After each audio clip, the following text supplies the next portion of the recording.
ஊர்ல எப்படி மர்மம் இருக்குதோ அது மாதிரி யா ஊர்லயே மர்மம் இருக்கு. ஊர்ல மரும ஆமாமா எப்படி தெரியுமா? எப்படி கட்டி பிடிச்சு யா ஊர்ல மர்மம் மர்மம் கட்டி பிடிச்சு கால்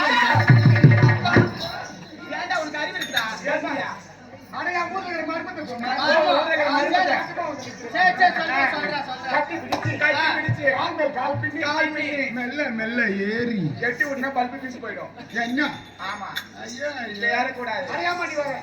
என் ஊர்ல இருக்கிற மர்மம் ஊர்ல இருக்கிற மருமம் மெல்ல மெல்ல ஏறி மெல்ல ஏறி ரெண்டையும் பிடிச்சி ஏயா மரியாதையா பேசியா பாக்குறாங்க. ஐயோ ரெண்டையும் பிடிச்சி திரும்பி சொல்றேன் மரியாதையா பேச. ரெண்டையும் பிடிச்சிருந்தா தவறா நினைக்காத. எம்மோ ஒரு தென்னை மரம் இருக்குது. ஒரு தென்னை மரம் இருக்குது. முதல்ல ஏறணும் என்ன பண்ணுவேன்? கட்டி பிடிச்சு கால் மேல் கால் பின்னி மெல்ல மெல்ல ஏறி மெல்ல ஏறி ரெண்டையும் பிடிச்சி கையெடு அறிவிக்கிறா அவனுக்கு. அரையாமட்டி வந்து நீ ஏன் நேரம் வந்துருக்கிறா? என்ன சொல்றேன்? ரெண்டையும் பிடிச்சிருந்தா தவறா நினைக்காத. ஒரு கையில கத்தியும் ஒரு கையில பாலையும்